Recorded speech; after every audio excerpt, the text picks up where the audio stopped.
காஞ்சிபுரம் மாவட்டம் சிப்காட் பிள்ளைப்பாக்கம் தொழிற்பூங்காவில் 1003 கோடி ரூபாய் முதலீட்டில் நவீன முறையில் முன்கவர் கண்ணாடி தயாரித்து இந்தியாவில் உள்ள பேனல் தயாரிப்பாளர்கள் மற்றும் கைபேசி உற்பத்தியாளர்களுக்கு வழங்க பாரத் இன்னோவேட்டிவ் கிளாஸ் டெக்னாலஜிஸ் நிறுவனம் திட்டமிட்டுள்ளது. தமிழ்நாட்டில் இதற்கான தொழிற்சாலை அமைக்கப்படுவதற்காக இன்று முதலமைச்சர் மு.க.ஸ்டாலின் முன்னிலையில் புரிந்துணர்வு ஒப்பந்தம் மேற்கொள்ளப்பட்டது. சென்னை அண்ணா பல்கலைக்கழகத்தில் நேதாஜி சுபாஷ் சந்திரபோஸ் பிறந்தநாள் விழா நடந்தது. இதில் தமிழக கவர்னர் ஆர்.என். ரவி கலந்து கொண்டார். விழாவில் அவர் பேசுகையில், நாம் சுதந்திரம் பெற்றதற்கு நேதாஜி சுபாஷ் சந்திரபோஸே முக்கிய காரணம். இந்திய தேசிய காங்கிரசின் போராட்டத்தால் வெளியேறவில்லை என பிரிட்டன் பிரதமர் அட்லி கூறியிருந்தார் என்றார்.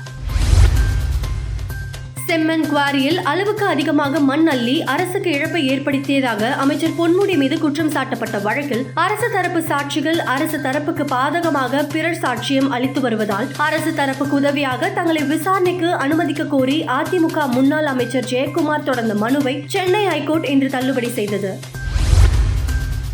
பாராளுமன்ற தேர்தல் ஏப்ரல் 16 தொடங்கலாம் என இன்று மதியம் தகவல் வெளியானது. டெல்லியில் இந்திய தலைமை தேர்தல் ஆணையம் மாநில தேர்தல் அதிகாரிகளுக்கு ஒரு கடிதம் அனுப்பியுள்ளது. அதில் ஏப்ரல் 16 ஏற்றவாறு தேர்தல் சார்ந்த பணிகளை வகுக்குமாறும் வாக்காளர் பட்டியல் உள்ளிட்ட முன்னேற்பாடு பணிகளை விரைந்து முடிக்க வலியுறுத்தியுள்ளது.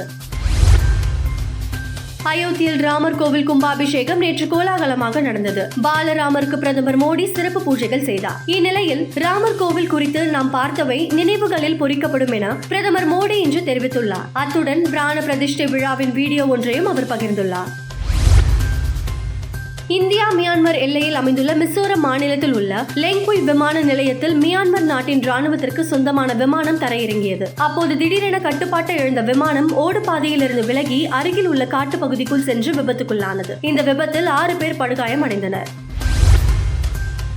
ஆஸ்திரேலிய அரசு கடந்த 2012 ஆண்டு கோல்டன் விசா திட்டத்தை அறிமுகப்படுத்தியது. இதனால் வெளிநாட்டு சேர்ந்தவர்கள் அதிக அளவில் ஆஸ்திரேலியாவில் முதலீடு செய்ய வாய்ப்பு ஏற்படும் என ஆஸ்திரேலியா நினைத்தது. நாட்டின் பொருளாதாரத்திற்கு மிகப்பெரிய அளவில் உதவவில்லை என்பதால் இத்திட்டத்தை ரத்து செய்ய ஆஸ்திரேலிய அரசு முடிவு செய்துள்ளது. ஆஸ்திரேலியா ஓபன் டென்னிஸ் தொடரில் இன்று நடந்த ஆண்கள் ஒற்றையர் பிரிவு காலிறுதியில் உலகின் முதல் நிலை வீரரான செர்பியாவின் ஜோகோவிச் அமெரிக்காவின் டெய்லர் பிரிட்ஸுடன் மோதினார். இதில் ஜோகோவிச் 7-6, 4-6, 6-2, 6-3 என்ற செட் கணக்கில் வென்று அரையிறுதிக்கு தகுதி பெற்றார். பெண்கள் ஒற்றையர் பிரிவில் நடந்த காலிறுதியில் அமெரிக்காவின் கோகோ கவுப் உக்ரைன் வீராங்கனையை வீழ்த்தி அரையிறுதிக்கு முன்னேறினார்.